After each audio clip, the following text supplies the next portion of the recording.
আসসালামু আলাইকুম বন্ধুরা, আশা করি সবাই ভালো আছেন। বন্ধুরা, মধ্যপ্রাচ্যের রাজনীতিতে এক নাটকীয় মোড়। দীর্ঘদিনের হুমকি ধমকি শেষে এখন লেজ গুটিয়ে পালাচ্ছে ইসরায়েল। খবর আসছে ইরানে যুক্তরাষ্ট্রের সম্ভাব্য স্থল অভিযানে অংশ নেবে না ইসরায়েল।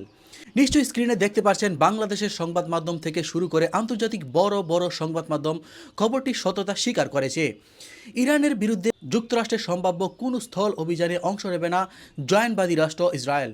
প্রশ্ন হলো, যে ইসরায়েল সারাক্ষণ ইরানকে মানচিত্র থেকে মুছে দেওয়ার হুঙ্কার দেয়, সেই ইসরায়েল কেন যুদ্ধের ময়দান থেকে আগেভাগেই পলায়নের পথ খুঁজছে?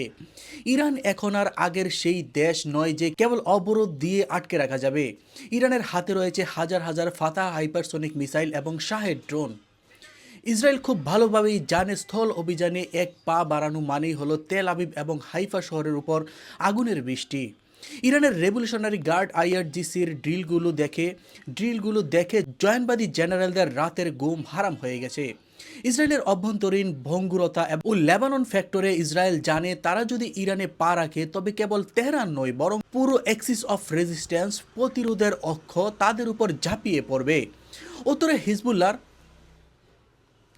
1.5 লাখ মিসাইল আর দক্ষিণে হামাস ইসলামিক জিহাদের প্রতিরোধে ইসরায়েলকে চারপাশ থেকে ঘিরে রেখেছে। গাজা যুদ্ধের পর ইসরায়েলি সেনাবাহিনী মানসিকভাবে ভেঙে পড়েছে। তাদের সেই শক্তি নেই যে ইরানের মতো একটি বিশাল এবং শক্তিশালী দেশের বিরুদ্ধে স্থল যুদ্ধ করবে। যুক্তরাষ্ট্রকে একলা ফেলে পালানো ইসরায়েল সব সময় চায় যুক্তরাষ্ট্র তাদের হয়ে যুদ্ধ করুক। তারা চায় মার্কিনিরা তাদের রক্ত ঝরাক আর ইসরায়েল নিরাপদ দূরত্বে থেকে ফয়দা লুটুক।